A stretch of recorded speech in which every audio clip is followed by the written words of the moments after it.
And good morning, everyone, and thank you so much for joining us at our Text Help Live event today. Today, we're going to be focusing very much on the future of SEN with a really wonderful and exciting lineup that we have ahead. First and foremost, thank you so much for turning up. You have registered and turned up literally in your hundreds today. I'm so glad to see so many people joining us from around the globe. It has been a challenging few months, of course, for all of us.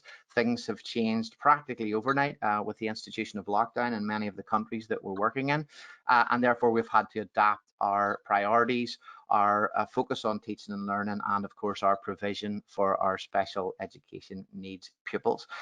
So thank you for that. We want to make this as involving as we possibly can. So you will see on your GoToWebinar screen, whether you're on an iOS device, whether you're on Chrome, or whether you're on any device, you should see a chat panel. What I'd love you to do is jump into that chat panel for me just now. Say hello, let us know the country you're from or the school or region that you're from and joining us from today. And let's get involved and let's start to network as best we can with the other educators and practitioners on the event today. So we want it to be involving as we go. And of course, today is focused very specifically on SEN futures. So our live discussion today is looking at the future of SEN provision as we start to move towards blended learning, as we start to move towards social distancing and a change in what our classrooms looks like. And in how we interact with our students. We want to focus very much on that. But of course, at the same time, we do need to be reflective. So for the first part of today, we'll be looking back at what's been implemented in the short period of time we've had over the last few months for our students with individual needs and what we need to do therefore and learn from in moving forward. So very excited about that as we go. We have a very, very impressive panel lineup today, and I'm so pleased to have them all with us here at Text Help and joining in this debate.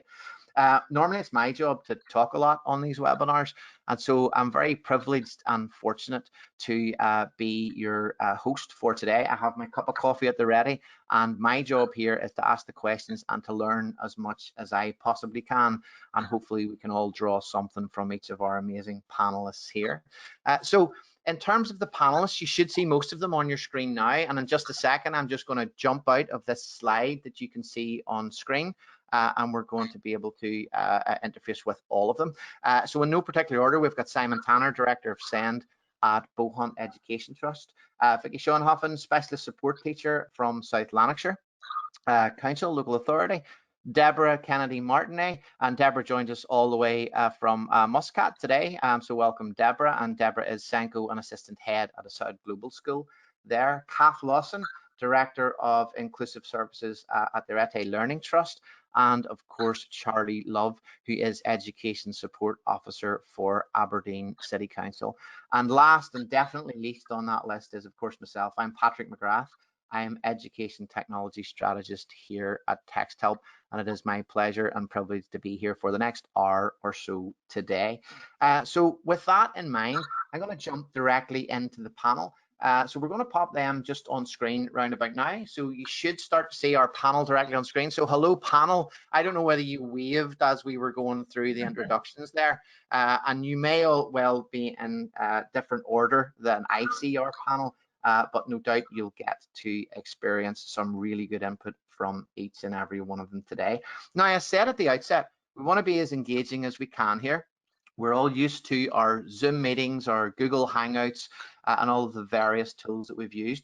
So I'm just going to pop up a poll just at the start here, guys, and you should see this pop up on your screen. And this is really our retrospective poll. So I'm going to launch this, and you should see this pop up in just a little second. What's been the biggest challenge for your SEN pupils during lockdown? So what's been the biggest challenge for your SEN pupils during lockdown? And all I want our attendees to do is just click on that, and I can see very quickly lack of consistency is seeing a lot of responses there. Anxiety and isolation for SEND pupils, absolutely. And interestingly, lack of technology and the technology support is only about sort of 10% or so. So we'll give you a couple of minutes just to finish that, okay? So what I'm seeing from the poll here is, in terms of the live results, 43% lack of consistency, and the change is a huge challenge. So hopefully we're going to be able to address all of those today. So I'm just going to close this poll, and we'll make these results available to you in the follow-up after today. And in terms of follow-up, we do have a question and answer box. So in your GoToWebinar panel, you will see a box there that says questions. So we have a brilliant panel, as I've said, and we want to be involved with your thoughts and your questions as much as possible through today. So please do pop any questions in that panel. We've had a few questions in advance of today, which I'll endeavour to make sure the panel addresses. But by all means, pop the questions in there, and hopefully we'll have a bit of time at the end. We'll come back and we'll put your questions directly to the panel. So with that in mind, remember, tweet hashtag SEN Futures. Any comments on today, any feedback on today, we're really pleased to get that and read that. And we'll, of course, amplify those points as much as we possibly can. So I think the right thing to do now is me to stop talking and me to start asking some questions of our wonderful panel here. And I think just to start, one of the things that's important is that, and I said it at the outset, is that we reflect on the last few months. We reflect on what we've had to put in place and perhaps the lessons we've learned. And maybe, Kath, if I can start with you there. What were the immediate challenges in lockdown, and how perhaps did you start to address those in the insanely short amount of time that you had available to you? Yeah, well, we took a very inclusive approach. So we were aware that this was an unusual situation. And I think the two resources we looked at were human resources. So we identified members of staff, teaching assistants, teachers, pastoral managers who were going to support specific vulnerable children. And then we also looked at what technology was available at home. So we did a questionnaire in two of the schools in the trust. All year 7s and 8s already have Chromebooks, so that wasn't an issue. But in one of the schools, we needed to find out who actually had technology at home, and not just technology, but internet access. So we then deployed Chromebooks to those who didn't have it, and we put systems in place so there would be check-ins for all students who we felt were vulnerable. I think one of the other things was we put systems in place so that parents could contact us. So we used Google Classrooms, and it was really nice that parents felt that if they had a problem or they had a concern, they could kind of chat using the Google Classrooms as well. So it was just making sure that there was, you know, things were available to support home learning. And maybe just to pick up on the parent strand there, Simon, from your perspective, how important was that parental link and the, you know, imparting knowledge to the parents as to how they could best support their children at home? Yeah, critical. You know, Kath's mentioned a lot of what we went through as well in terms of, firstly, that access to device. You know, we've got 3 out of 7 of our schools in our trust are one-to-one device schools. So we knew that they had the technology to support their learning at home. But still, you've got to help those parents engage in that access of materials. And like Kath said, we too were across a mixture of Google Classroom, Teams, information sent out by class charts and whatnot. So actually making that early contact in with parents was crucial across all of our learners. Gotcha. And Charlie, Aberdeen, slightly different, am I right in saying, in its approach to technology provision in that instance? Would it be fair to say there was high levels of technology provision from Aberdeen, or? I think for us, the technology provision piece was, we identified where the gaps were in that. So many of our youngsters, we asked very similar, do you have technology at home? And then we've spent a significant amount of time putting in place technology for those that don't. So that's been both the technology device, but also increasingly it's the connectivity as well, because that's absolutely key. Many families have, you know, they might have access to a device, but they don't have that connectivity, and certainly not the connectivity that we need for learning. Yeah, and Deborah, you're in a. Is it right to say that in your school, is it primarily a one-to-one school? So students with individual needs would automatically have devices there. Am I right in that? We would have devices in school, but not everybody would have devices at home, and that is the problem. Preparedness-wise, we had very little notice, so parents were pretty well put in the deep end, and we use Google Classroom for the senior school, and we use Seesaw for the junior school to just send home different homeworks or different materials that we want the children, or notifications about what. So our parents were very much used to that. But then suddenly that was expanded into doing all teaching on Google Classroom or Seesaw and providing videos and things. And just as you say, the preparedness, not everybody had their own individual device.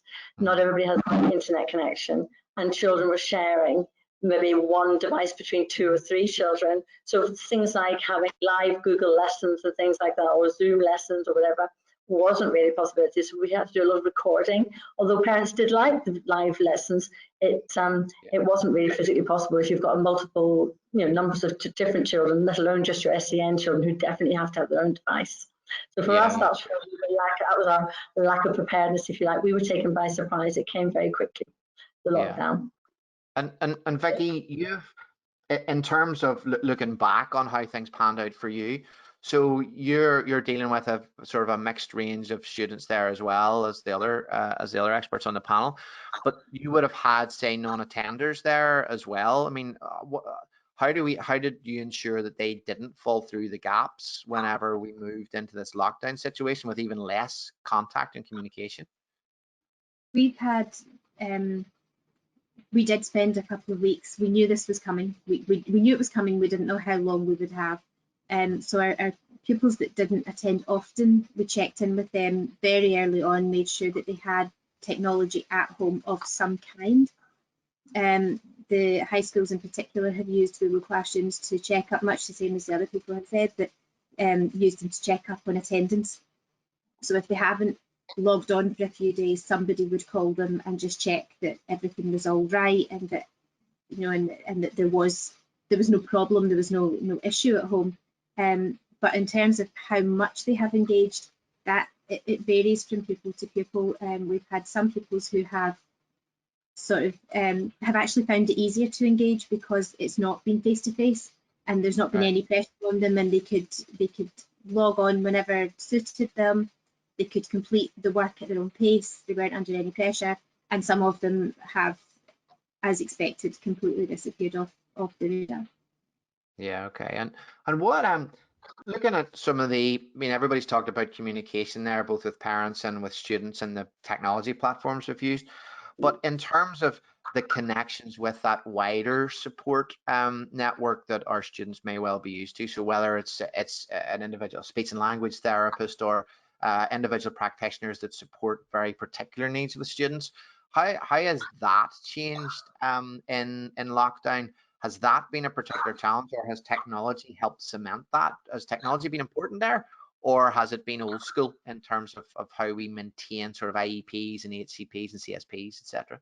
Sorry, there are lots of acronyms there. Aware that everybody's coming globally and we all use different acronyms, so I'm trying to throw them all in. Anybody want to maybe pick up on that strand for me?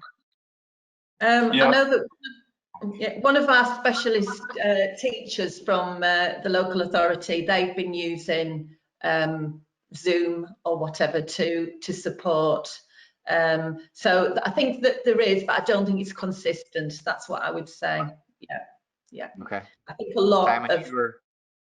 I would agree with Kath, and I think to start with, I think it started old school, with more in the delivery of pen and paper, as it were, and telephone calls. And I think as the period of time has evolved and we've realised actually how long we're going to be on lockdown for, and students are going to be out of schools, then gradually practice has improved and increased to include technology. And one of the other barriers that we faced is that different authorities are allowing different types of technology and web-based programs to be used, and that's caused complications for one of our schools because we sit right on the border of 3 different authorities. and they each do it differently. So that, you know, that is a frustration. And equally, pick on very quickly a point that Charlie made earlier about devices and access to devices, again, that Deborah said as well, is also the type of device that students access. We learned a bit of a lesson initially where, have you got access to a device, yes or no? Well, sometimes that device was an iPhone. And that's not necessarily appropriate to then use for students at home to complete a piece of work. Can they view the work? Yeah, they can. Can they necessarily complete it by that method? No, they can't. Okay, Can I come in as well? As Simon, the difficulty is saying, have you got access to? And we ask kids that, do you have access to technology at home? And quite often the answer is yes. However, when you then have another sibling who also needs access, or mum and dad are working from home, suddenly that becomes, well, we've got access, but it's shared between 4 of us, and we're all trying to work full time, or we're still trying to study, and that perhaps wasn't worded clearly enough with the pupils to begin with. Because when you say, do you have access to the internet at home, the majority of pupils will say yes, because they've got something at home, whether it's an iPhone or whether it's a PC or whatever. But actually, when it comes down to there's 24 hours in a day and 4 of us are sharing it, it's not the same kind of access.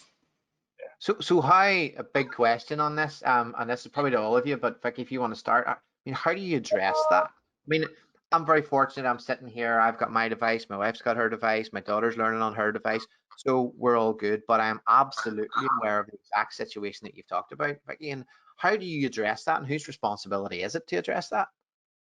I don't know. A lot of the schools have, where they've had the capability, they have managed to issue pupils and students with Chromebooks and things like that, and they have called home and checked. And I know that there is a push to get vulnerable students a Chromebook as soon as possible, because we are aware that this is ongoing rather than just a few weeks, which is, I think, how a lot of us viewed it to begin with. I don't know whose responsibility it would be. Obviously, it can't necessarily be down to parents, but how do we arrange that? I think perhaps we have to look at the kind of support that we're offering, and do it with an understanding that it's not possible for everybody to be on the computer at all times. My son is in primary school. His work has been issued via the school's website, and they also gave him, initially they gave him a lot of workbooks and textbooks and things to take home. But the support that they're offering, or the tasks that they're suggesting, are quite often things that you can look at and then say, oh right, yeah, we can do that in the house, we can do that without technology, without specific resources. But that obviously isn't necessarily going to work for everybody up the school as well. Yeah, and I think that's interesting. I mean, we've been talking a lot about technology here, and I know, of course, that's the lens we're looking at things through today. But I think, you know, we're all cognizant of the fact that there has to be a very good balance there. Technology is the enabler of so much of what we need to do with our students, but that balance. And maybe if I can move on, and Charlie, bring you in, from your perspective, what have been, if there are any, and I hope there are, if there are benefits of technology use there? I mean, Vicky earlier on has mentioned that sort of that little bit more independence, that flexibility in working. Are those things that you've seen in your role and been in touch with the teachers and educators you work with? So yes, I mean, I think we've had some very positive feedback around our digital learning offer, and how that's been welcomed by young people, and how it's been welcomed by parents as well. Very much the feedback we've been getting is that the learning online has been well received. It's been working. Many of the student feedback is that students say, as you were just commenting there, some students are coming back and saying, well, actually, this works for me. I can do work at a pace that's suitable for me. I can be in touch with my teacher, so I can message my teacher we use Google Classroom as well, so they're able to send a message to the teacher through the private messaging there. We're also having face-to-face meetings through Google Meet, so that we can get either one-to-one support, or we can have small groups of pupils meeting together with a teacher as well. So that's all been pretty well received, and I think that's been at an advantage for us, in that we were very, I suppose, quite heavily steeped in using technology already. Yeah. And when we moved into lockdown, we had an advantage of really sort of turning up the volume of what we were doing. So students were familiar with it. It wasn't such a big shift in terms of technology use. Yeah. But yeah, I certainly think there's positives from it, more independent learning, students able to use the technology to keep going those conversations. Important. And one of the things that I think we chatted about before, Charlie, was that Aberdeen have used technology to try and help look at attendance and motivation, and I suppose is it fair to say more engagement with learning? Is that the way you've used it, or maybe you can explain that further to us, because that's interesting. So I think it's really difficult to capture engagement fully, but what we've been trying to do is capture the I suppose it's return visits, students checking in, students accessing our online services. So we've been able to track through using stats in Google to be able to see when young people have been logging in, how many have been logging in each day. And we can also see things like what time they've been logging in. And when we've got a dashboard that we have that our senior management teams in our schools can go into that dashboard, and for any particular student, they can see when that student was last active. And then that allows us to do a follow-up in terms of kind of a well-being check if we haven't seen that child being active online in a period of time. And Kath, would you have similar processes in place on your side? Not as detailed as Charlie, but yeah, we've got processes by where we use Google Classroom, and people would, be able to notice who hasn't checked in, and then TAs would follow it up.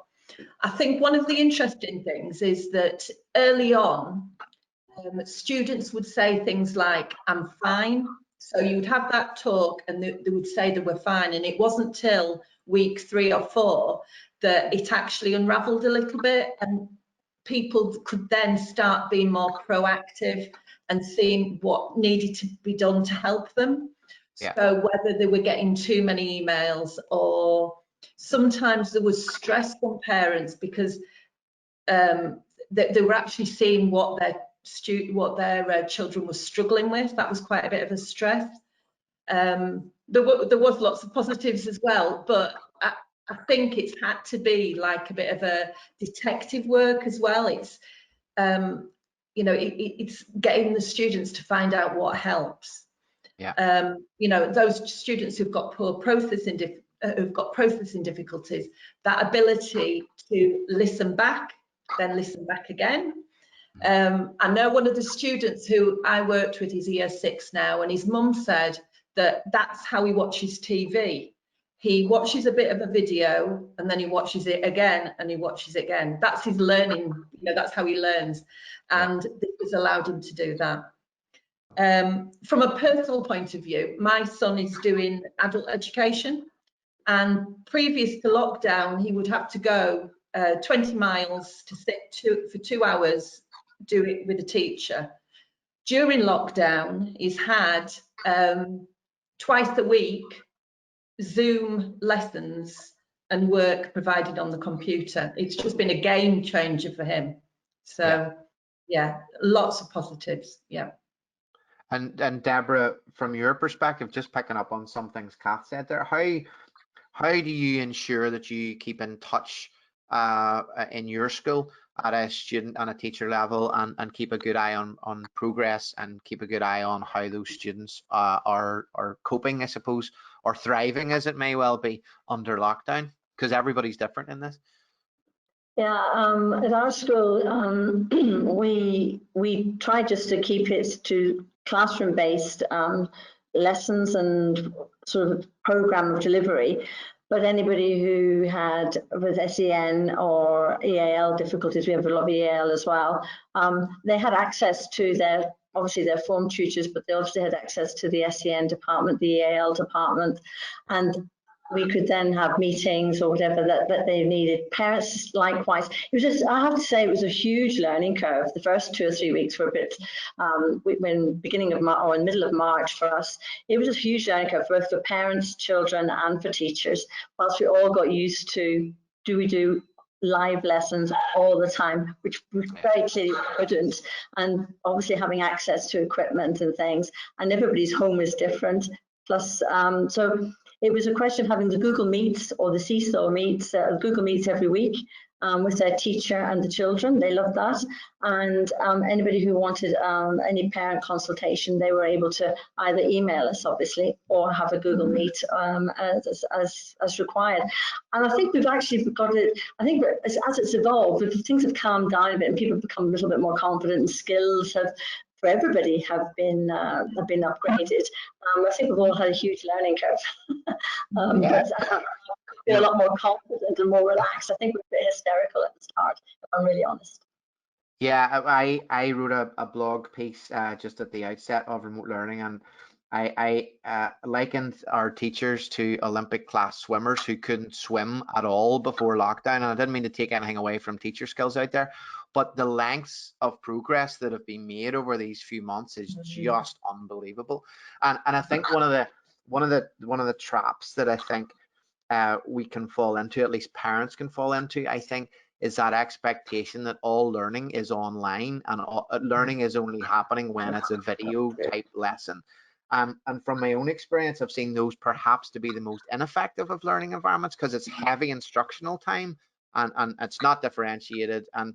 But I think the parents' view sometimes is, well, this learning has to be in that traditional way, and we've had to adapt and change. Simon, have you had to put in place in general online learning in that sense, like video type live classroom learning? And I know the term everybody says is synchronous learning, so let's stick with that. But is that something that you've put in place at Bohan?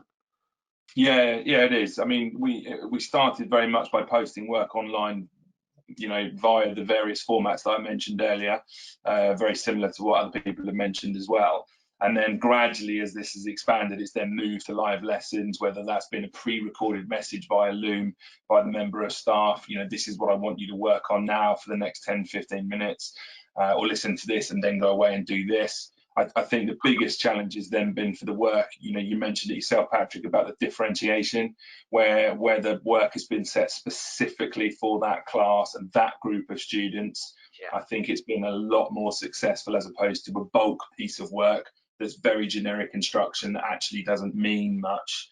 And I think Charlie also mentioned clarity of that instruction as well. It is crucial, for any learner, not, and most importantly, your SEN learner as well.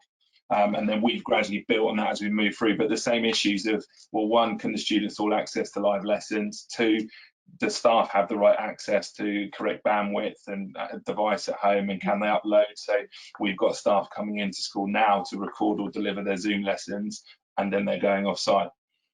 There's maybe a wider point just to build on that with all of you is you've all talked about Google Classroom, Sim, you talked about Microsoft Teams, so these various platforms, and one of the things that I do feel that sometimes got lost in the sort of the scramble to run with these things is that they aren't necessarily by default accessible platforms. Now I know things like Chromebook on Google Classroom and Google Chrome, and they all have their own bits of accessibility built in.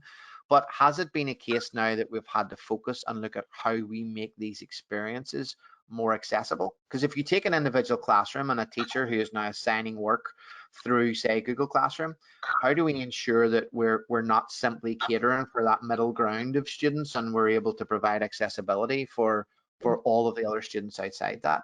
Is that something, Charlie, you've been a huge advocate of accessibility from a technology perspective for a long time, ever since I've known you. Is that something that's been sort of front and center with teachers and with students, or how's that? So I think, the way I've seen this is that we started all this with an emergency response. It was what we had to do. We had to provide learning for everyone. And we also had to provide learning in a situation where our teachers as well had their own caring responsibilities and their own situations at home, and that time was more of a concern. So we started off this kind of emergency response where we got work online and we put work up there for students. And I think that first response was there was a lot of merit to it. We did a lot of great work there, but we also, as we've been going along, we've been learning what works and what works best, and learning how to structure lessons. And I think we've been learning that you can't just put up a presentation and ask the children to read through it. You need to maybe have some audio on there. You need to add maybe some videos, some exposition, just to explain what's happening. And then as we've gone through in terms of feedback, we're trying to make sure that instead of lots of written feedback, perhaps we record our feedback. Teachers use maybe video and audio in their feedback as well. So we're learning as we go along, and we're beginning to get a model, I think, of how online delivery is going to work best for us. But I think it's that, you know, we've all been just building up our expertise and realizing what works based on the student feedback and what maybe doesn't work as effectively. Yeah, so sorry, Kath, you were chipping in there, right? Well, I was just going to say, as somebody who encouraged the trust to invest in Read and Write in September, and then we had some parent training, this was just like joyous to me that people were going to start using it. And we have kind of encouraged parents to use it, but also some of the staff have created their own videos. And we've done some kind of a Google Sheet to ask students who's actually using it. So that's kind of our next step, a bit like what Charlie's saying. It's a journey, it's not an end point. Yeah. So it's about developing that as you're going along. But I think some of the technology that we have that perhaps hasn't been used as effectively as it could have, this has been the opportunity. Yeah, I think, and certainly from a text help perspective, I think we saw, to echo what Charlie said there, we saw a lot of people sort of jump onto a lot of technology to support individual needs at the very outset, and this kind of clamor for it. And I think that has settled down. And Charlie, as you've really well said, we've all learned from this, and things, I think, have settled. And I think that hopefully bodes well then for what we're looking at next year. And I'm going to take a question from the Q&A panel here, and it's not exactly on the topic that we just said, but I think we were talking heavily about video there. And there's a comment in here: at Drummond Special Needs School, we've done primary and secondary live assemblies that we've found have helped pull the community of the school together. What's the panel's experience been of that? Have any of you undertaken live assemblies in any way, or any other initiatives to pull the school community together a bit in these times? Yeah, I don't mind chipping in there. So we've got some live tutor times going on at the moment, where groups of students are coming together twice a week. We've also recorded our weekly school meeting, has been done via Loom and then sent out with a link via YouTube for our students to watch, which have been pretty popular. And I think that's fairly consistent across our trust of schools as well. Okay. Yeah, we've been doing the same. Key members of staff have done assemblies, and we also had a really nice assembly done by student leaders on remote learning, which went down very well as well. Yeah. And also, our local authorities have been told not to do videos where the pupils can interact. But I know that the primary schools have put up quite a lot of videos. So they certainly the lower down the primary school have done things like the teachers will read a book, and then there'll be an activity that goes along with that. Or they've had the sports week. Let's go out and we'll all do sporting activities. And they've encouraged pupils to put posts up on Twitter and tag the school and say, "Oh, this is what I've done for sports week," or just anything. They've really encouraged the kids to get involved with social media through Twitter, but not really school assemblies and like bigger scale things. But certainly they've encouraged them to, you know, let's have a competition. Let's see who can do this or who can do that, and put up your pictures of. They had like rainbows for the NHS and things like that. So they've encouraged them to post up what they've been doing. And actually they've celebrated all kinds of little successes when pupils have said, "Oh, I've won this, or I've grown this, or look, this is my first strawberry tree." And they've really encouraged the pupils to do that, but not really anything whole school that I've seen. The other thing that we've mentioned is like web interventions. I think they've been quite successful in that they've been quite targeted. So we have a student who doesn't engage with maths, but is really engaged with a maths intervention because, there's nobody there to judge, and that's been successful. Yeah. And I think there's probably lots of good case studies that we can kind of learn from. because it is that little and often. Yeah. Deborah, sorry, you had something just on that. No, have you done assemblies or no? Yeah, we did. We had our early years group. They would have their weekly assembly, and child of the week and things like that, who's participated and what they've all done. And further up the school, they would have them for grade 3 and 4. They would be doing for their who's done the times table challenge. We had the World Book Day, where we all sort of threw picture books to each other, and that went online with the Facebook as well as the Google Meets and whatnot.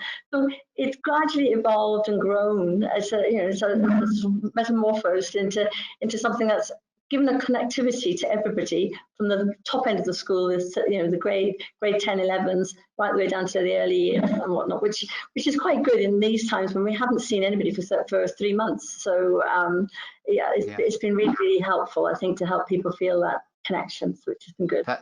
Thanks for that, guys. I thought that was just a good question to bring in there. So getting back maybe to and maybe a little bit of technology, a bit less about technology, and looking at individual groups of students. So I see one of the questions just coming up, and this is an interesting question, and would really value your insight. Is that with all this talk of technology and all this usage of technology, how do we use technology or how do we adapt our practices for remote or blended learning for those younger sets of children with individual needs? So we have a question here from a teacher who's responsible for age 4 to 6, so those very early years, EYFS years. So how can technology work there? Is that more heavy leaning towards the parental involvement? What sort of strategies work there for children of that age with individual needs? Mine falls into that age group, and he's more competent with technology than a lot of adults I know. He's really enjoyed. He's got a couple of online games that the school have recommended, and he participates in that. So they've got Study Ladder and Sunrock, and they run competitions as regular competitions, and he's very, very able on those. He doesn't really need any help if you're looking at technology that's for that age group. It tends to be fairly basic and manageable anyway.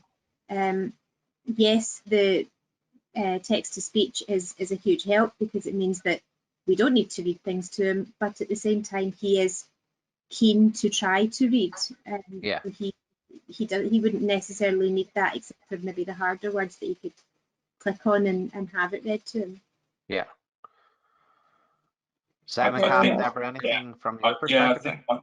I think the only thing I'd be mindful of, and I think while technology has got a great place, is how it's used in those early years, and actually then is that replacing opportunities for students to interact, verbalise, express their feelings, and actually then is that going to have maybe a knock-on effect with their speech and language development, and their socialisation with other students, and maybe it's just a different form of education for them. My daughters are exactly the same in terms of their expertise with working their tablets. My 8-year-old's on Seesaw, she uses it daily, she loves it, it's fantastic. Which is great, and I think it's definitely got a place, and it's very powerful, I think, but not as something that's solely going to be the deliverer of that intervention.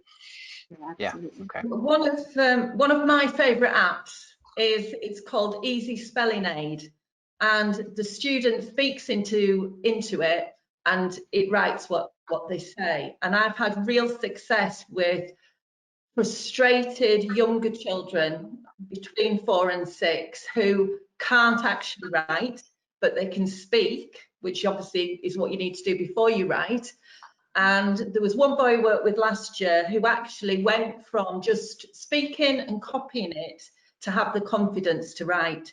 So I think, a bit like Simon says, it's choosing carefully, isn't it? It's thinking about, I always think we talk about barriers to learning and removing those barriers, but actually it's about hurdles to success. It's about what we can put in to make children successful. So if they don't need for things to be read to them, we don't do that. But if there is something that would help them be a successful writer or a successful reader or writer, then that is what we put in. Yeah, I think, Kath, and just on that, I'm just reading through the questions here on my other panel, and I just see a question that ties very well into that. It's from Grace, not sure which school Grace is from, but she's saying that they have seen a big regression in literacy levels, spelling and writing particularly, across the whole school, not just SPLD students. You know, is there a suggestion on any of your parts as to how we can help support that in any specific ways? Yes, I mean, for me, I think less is more, and quite one of the big tools I quite like to use, and I know I'm using the read and write, but the read and write on the iPad particularly is fantastic because it does a predictive tool for the predictive language when you're trying to do some written work and whatnot. But if you don't want to type, because some children can't even start doing the first phonological sound or whatnot, you can use the Siri to dictate. So you don't even have to have another app. It's on your phones, it's on your iPads, it's on your other tablets. You can dictate, and it'll just do speech to text. And even from the youngest of children who can do like a little simple daily diary or weekly diary or what did I do at the weekend, to grade 9s and 10s who have got a lengthy essay to do, you've got a simple tool to do. You've got the read and write, which will do your spell check and whatnot, and it'll read it back to you. But also you've got your Siri or whatever to just do straight dictation if you want to, just to get the bulk of the hard work out of the way. And for me, that's very, very simple way of supporting the children. Children can bring up even you talk about the early years there, they can bring up a simple recipe, for example, for cooking. The recipe will be read to them and they go off and find the butter and the eggs or whatever it is that they need to do. So it's not all about sitting glued to a screen, it's having the screen help tell you what sort of things to do to help your learning. So discovery learning will still take place, but you've got the teacher not in the room, but you've got something that can actually help you with the technology to access what I would call curriculum goals, really. Have there, from Simon or Kath, have there had to be any specific, I'll call it interventions, but specific programs put in place to address any areas that you've spotted across either the trusts for any particular needs? So, for example, have you identified that literacy levels are starting to fall? Have you identified anything clearly like that you see a pattern in remote learning that needs to be addressed going forward? Do you want to go first, Kath? Shall I? Yes, you go first. Yeah. I think, we certainly know those students that aren't engaging or engaging on a very low-key basis. In terms of have we identified gaps now? No. I was talking to my SENCOs yesterday about whether or not we looked at doing forms of baseline testing remotely, but we'd all have concerns about how they would be completed and actually would then we be able to use the results of those tests. So we're going to go down the route of actually doing something when students return, hopefully, fingers crossed, in a more full-time basis to school. We certainly have been planning for emotional interventions when students return, very focused around SEMH. We've got a whole trust or whole SEN departments focus on our trust inset day on the 3rd of July, specifically around bereavement and self-esteem and confidence and returning to schools that we're then going to spread across our SEN departments to try and support that. But as yet, no, we haven't started to identify that, but I think that will unravel as we start to have better daily contact with students face to face. Yeah, I think just to pick up on something there, Simon, that you said, and I think in advance of today, we got lots and lots of questions that we wanted to address the panel, and I've tried to build most of those in. But there's obviously a lot of anxiety. It was identified in our poll earlier on, not just from the perspective, obviously, of teachers being anxious, of lack of guidance, and perhaps what does it look like, but obviously, and more importantly, our students. And one of the questions that came in repeatedly before today was to do particularly with ASD pupils and pupils returning to this, what I suppose we're calling the blended learning environment. Whatever that looks like, it's still social distancing, it's still potentially masks, it's the changing classroom setting, it's restricted groups of pupils that can work together or be friends together. So that lack of consistency and that huge change is going to be a real challenge. I mean, Charlie, at an authority level, I mean, what type of things have had to be put in place or cascaded down through schools to help that? And then maybe we'll go into some more micro levels specifically in the classroom. But what does that look like in terms of supporting those children coming back to school for that blended approach? So I think it's a real challenge. I think we're still at the point where we're looking at how we're putting that model together with our schools. Our schools are in their planning phases about bringing groups of pupils together to bring them in at a certain number of days a week. Our model at the moment is that our students will be in 3 days out of 10, and we'll have a third of our students in at a time, and then we'll have a well-being and a digital planning day every 2 weeks, that's kind of the model that we're going to have. But yeah, I think there's a real challenge there about how we support these individual pupils. We will have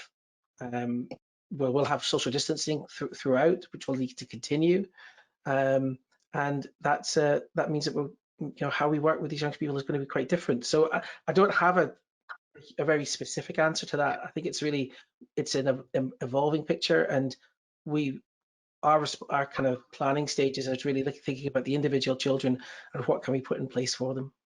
Okay, and Kath, from your perspective, what are your classrooms going to look like, and how do you make those how do you help the emotional health and well-being of those students, particularly with ASD coming back to such dramatic changes? Yeah. Well, I think it needs to be clear. You need clear routines, clear explanations. I know there's many resources. Amanda Kirby has done some, the autism awareness around social stories, that kind of thing. I think pupil voice, I'm a real advocate of pupil voice, and I think talking to the students, because I think there's a lot to learn about what they liked. For some students are flourishing because they don't have to follow routines. There's a student who I worked with, and he was in quite a lot of trouble at school. He's flourishing at home. So clearly that's going to be an issue as well when you know what it's like. Yeah. So I think we need to take on board what we've learned, what students have learned about themselves. And also, I know Charlie mentioned it earlier, motivation for learning. I'm a real advocate for that, and I'm not sure we've got that right at the moment. I've got some woods near me, and during the lockdown, there's some children, and they came out with a wheelbarrow and they'd found a plastic bag with 1657 written on it. And they wanted to find out about that. And that was learning. That was wonderful. Yeah.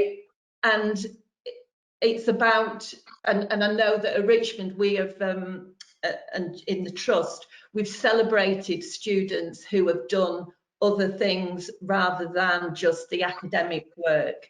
So I think it's about people, like a rounded approach, because I think that will help them realise that what they're going back to is just a part of their education, and it's education for all, and it's us all having strengths, and it's inclusion. Yeah. So Vicky, have you started with some of the individual students you work with? Have you started to prepare them for that return now, or is that not something that you've put in place at this early stage? We aren't working with them yet, but we've started prepping things for when they go back. So a lot of the primary schools have already put up pictures of the classrooms on the websites, so that we can start to discuss that with pupils, so parents can start to discuss it with pupils and say, this is what your classroom will look like. And as Kath was saying, a lot of them will actually benefit from that, because there's not perhaps as much clutter in the classroom, there are fewer distractions. The sort of visual volume of it has been turned down quite a lot. And a lot of our ASD students will find that much easier, rather than being bombarded constantly with all the things. We've decided to really focus on health and well-being a lot when we go back. So that will be for the primary school, for early years, for secondary. So we're putting together a recovery curriculum for when we go back, which will be used for the pupils that are in the classroom in front of us, whoever that is. And it's difficult because we do need to focus on, we're quite lucky in Scotland, we've not had many corona deaths.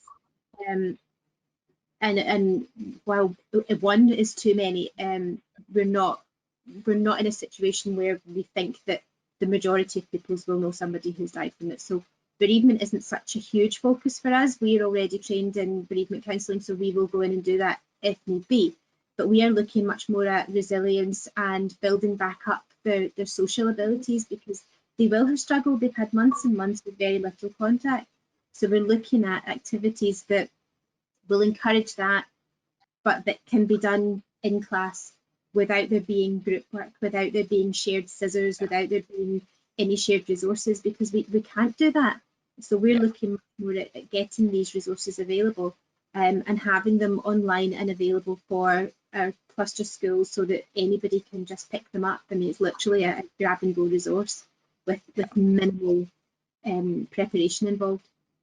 Well, speaking of, thanks, Vicky, and speaking of preparation, Simon, reading your bio, a line always strikes me from your bio, which is one of your wishes is that you want to make every teacher an SEND teacher.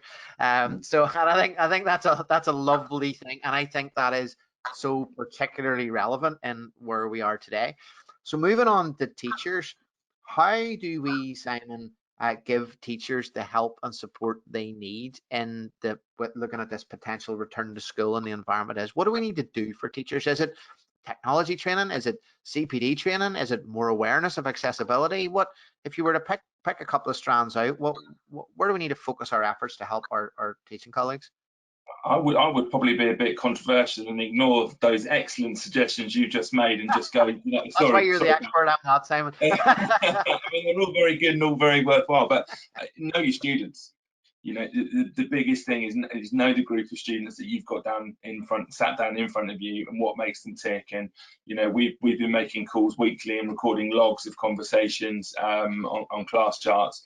So my big tip to staff would be, you know, you've got 8-9 students sat in front of you once a week. Go and read those comments. Read what's been happening over the last 3 months. Find out whether, you know, they've been succeeding in their home learning, whether they haven't, what are the things they're worried about, and actually how well they've been engaging, and really use that as a focus. Because then everything else, you know, your normal teaching skills should actually then fall into place. But if you can show and demonstrate to the student actually one you care, okay, and two that you know what they've been going through or what they're about, that's then going to go a long way, and those barriers are going to go down. And again, whether that's an ASD student or whoever's in your classroom, that's going to help you be successful.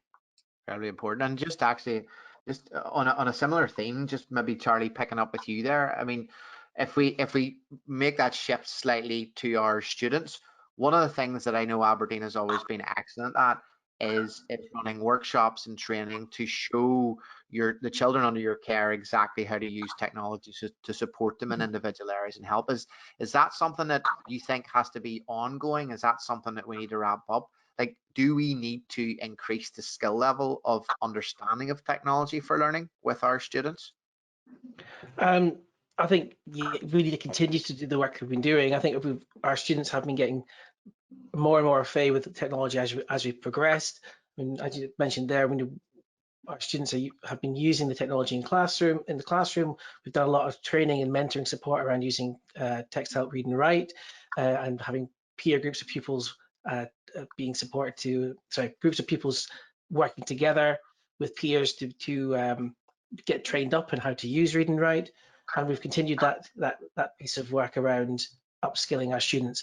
But a big part of this is actually, and it's something that we've discovered, is also upskilling our parents and carers around the technology, because they themselves are not using this technology on a daily basis, many of them, particularly with our vulnerable groups. And we've identified there's absolutely a need to get some sort of support in place for those parents and carers so that they can then support their child. So that is part of the strategy going forward for next academic year then, Charlie, is that's a clear focus?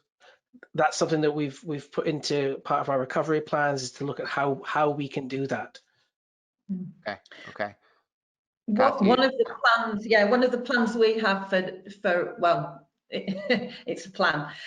We did open up after school training sessions on read and write to parents, and they were quite badly attended. So what I decided was that I'm going to attend parents' evenings, so that if parents have got a query and say, oh, you know, we're struggling, then they can come and have a look.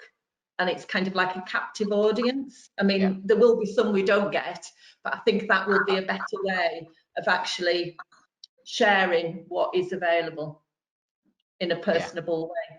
I think that it's clear to me that there is, of course, we're lucky to be in contact with so many caring parents out there. And one of the things that I've seen, obviously as a technology company, we've endeavored over the last few months to put together as much training for teachers as possible and student resources.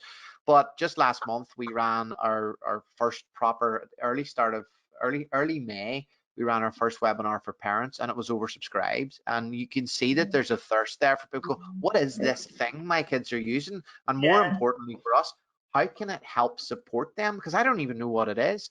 And we've seen, Charlie, I don't know if you see this, because obviously you're very Google Classroom focused there in Aberdeen, but we see the questions coming into us that don't, as Textile, don't have anything to do with Google Classroom. But they'll ask us, well, what's this Guardian email I'm getting, and why am I getting this, and how do I figure out which classes they're in? And so I think there's a big parental piece to put in place. So I'm absolutely seeing that from our side. So yeah. What I love is when I show a parent something and they say, oh, that'd be really useful for me, and because they might have difficulties themselves, so they use something, and next time I see them, they say, I'm still using it. I colleagues, and it generally comes round about, and Paddy will know this because this is my favourite thing, is the highlighters on Read and Write, and everybody I show it to says, oh, if I only had that when I did my dissertation.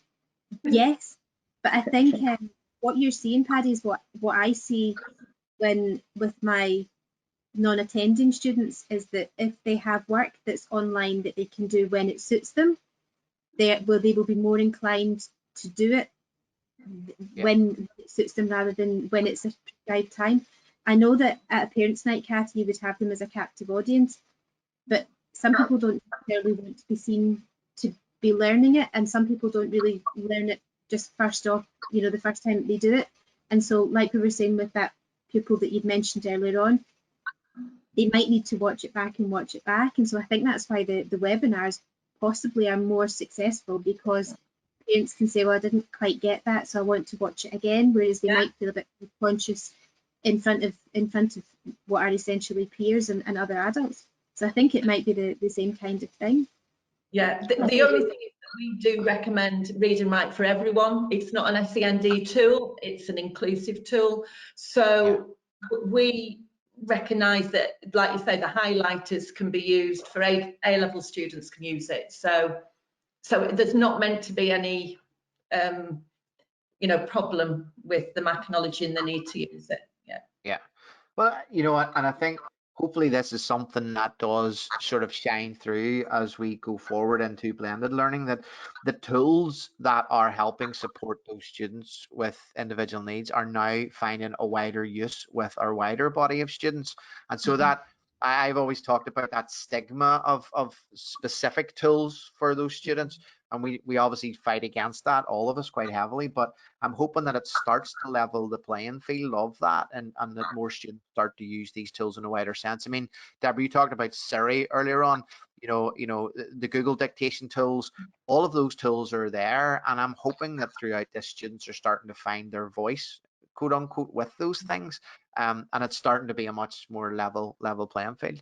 So, sorry. When you said something? I was just going to say, when I was in the learning support for post-primary in Northern Ireland, we did transition days for all of our SEN students and their parents, and they came and they were given iPads and they were given PCs and whatnot, and we used the text help for all of those to show the parents this is what their children will be trained on or are trained on as they go into secondary school, because they will need this for access arrangements Yeah. at GCSE, at A level.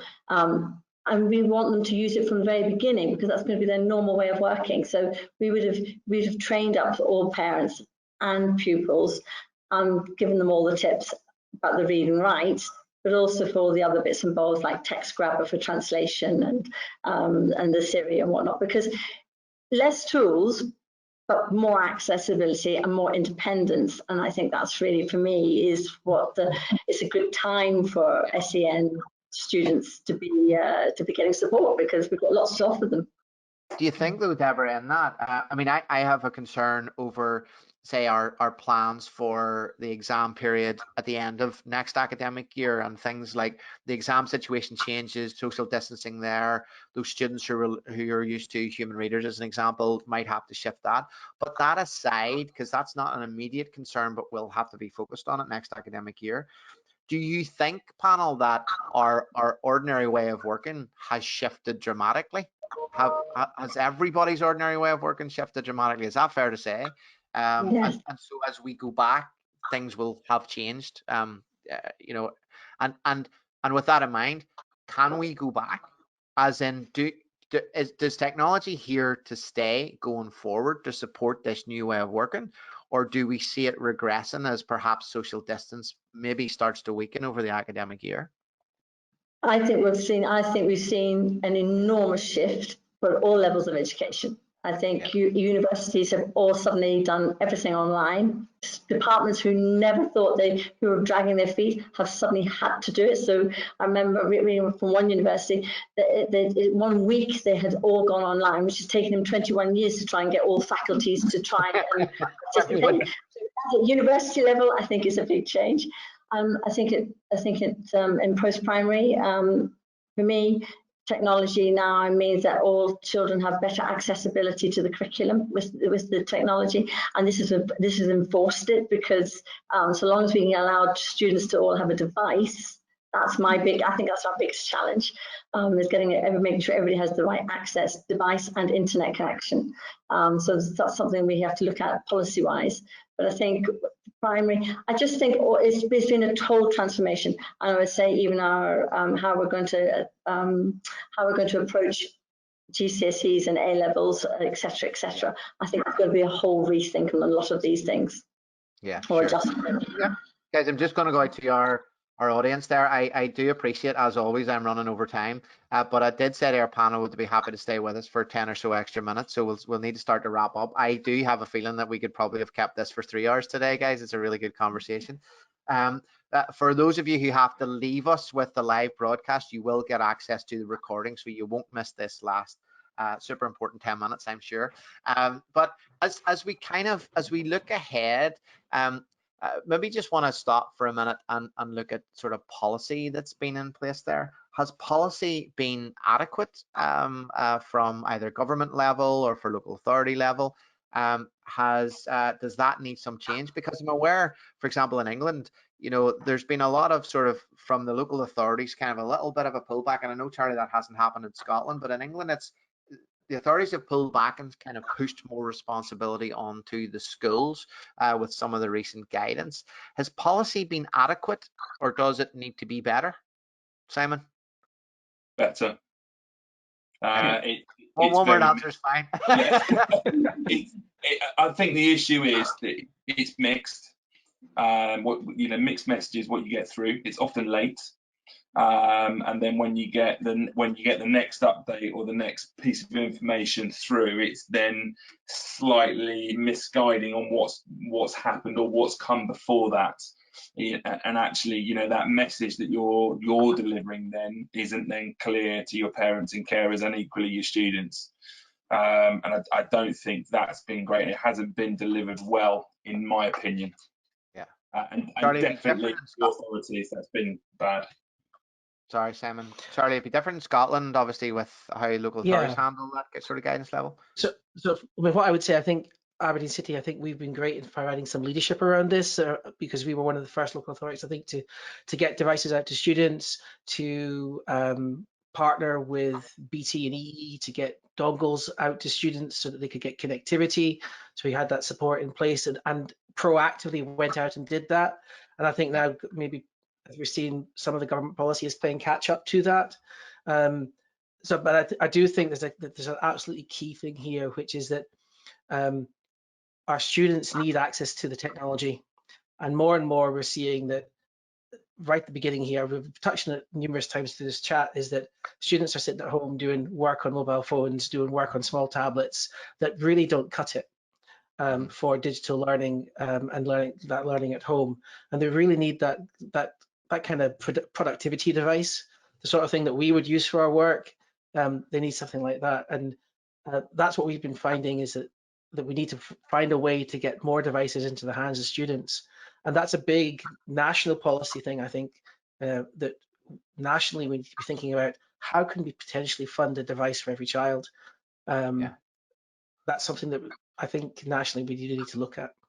And there are other considerations around that, Charlie, I'm sure, but what is that device when you fund it? What is, because you've had experience so many different devices, and I think is it a device discussion? I don't want to go down this route because we don't have all day. Oh, but so, is it a? No, we don't. This is the right we device. don't have a.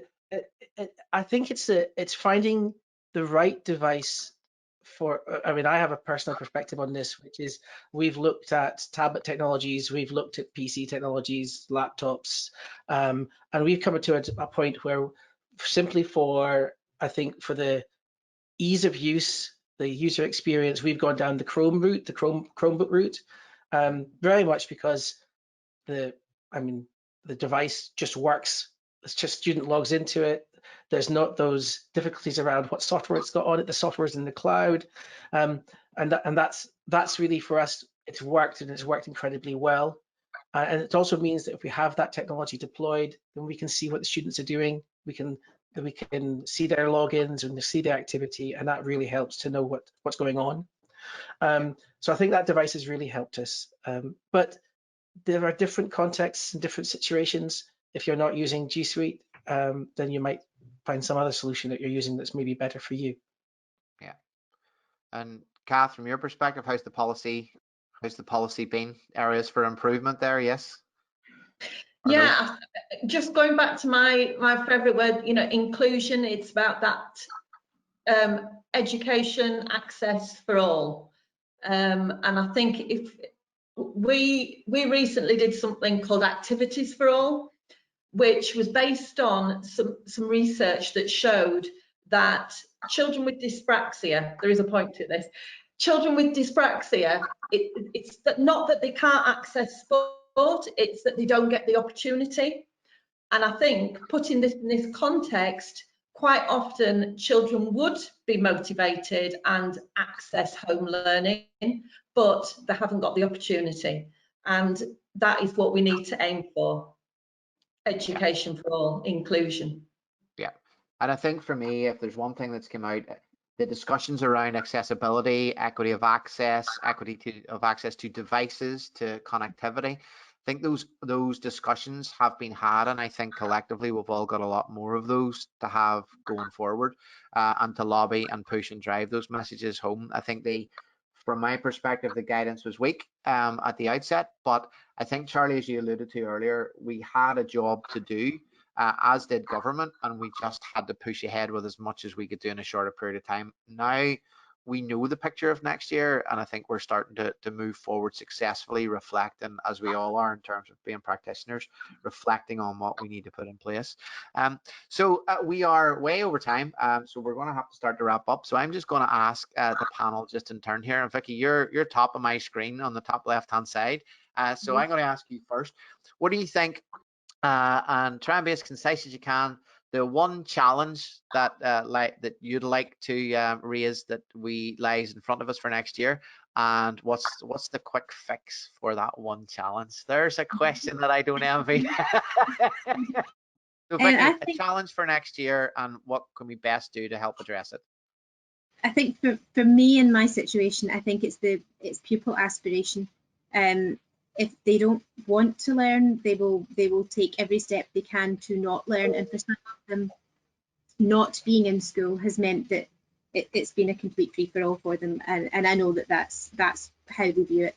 However, for some of them where they have been able to access work and they've been able to do it whenever suits them, so they're not seen to be accessing it, which sometimes is quite a big step.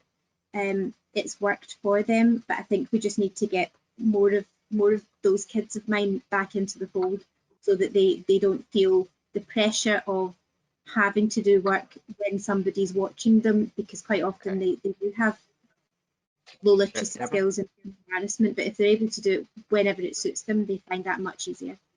Okay, sorry if I interrupted you there. Deborah, what's your one challenge ahead of you for next year, and what's the quick piece of advice I think for me, it's getting those children who dropped off the scale and didn't really engage that well, and we find that very hard to get access to them, is to re-engage them. But again, I would go back to the technology and making sure that with the parents we can find a solution for those who didn't have access to the technology, and what can we do to help support that. So it's to get those students re-engaged back in the learning thing. I think we're going to find it very hard after 4 or 5 months off the scale to try and get. It's not just a quick fix after the summer holidays. We've had some of these children had 5-6 months off school, and we finish tomorrow, so it's a big challenge for next September. Lucky you. Kath, one challenge. Yeah, I think for me it's around independent learning, and I think that is what technology, it's, as I mentioned before, it's those hurdles to success. It's finding out how we can use technology to help, and then to give students the chance to feel good about learning, so they don't get put off and they actually have a go, which is a bit, like the other panelists have said as well. Yeah. So yeah, continuing to use that blended approach to support independent learning.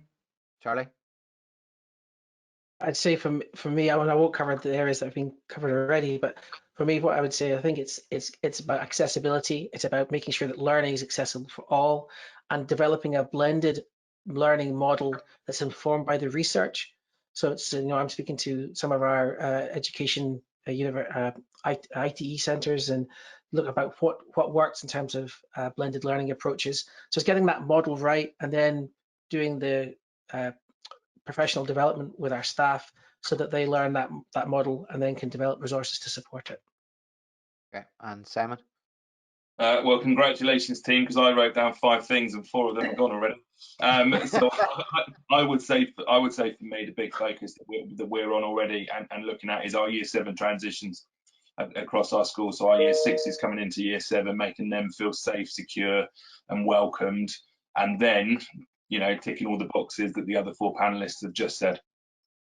Okay, thank you, and thank you all for your contribution. I think it's very clear we had some common themes coming out through today: that inclusivity of access, that equity of access, the device access, focus on helping parents and also helping our students develop their skills also and their understanding. It's a challenging year ahead for everybody, attendees and panelists and text helpers here as well. But I have no doubt that we'll all embrace it with the same sort of vigor and purpose that we did over the last few months, and we'll make it work no matter what lies ahead. So I do want to thank everybody for joining us globally, and for so many of you staying past the hour there. I really do appreciate that. I have weaved a considerable number of the questions into the discussion today. If there's any outstanding questions, we'll try and get back to you and address those. For those of you joining us today, you will get access to a live video recording of our session today.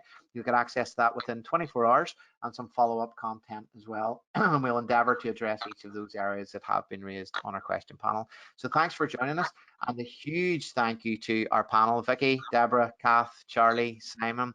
You guys were brilliant and true professionals as usual. I knew you wouldn't be anything else. But we really appreciate your time, both in preparation of today and your incredibly valuable insight. And we do hope to see you all again. So thanks to our panel. Thanks for joining us. And this is Text Help signing off for today. Over and out. Have a good rest of the day. Stay safe, stay well, and stay sane.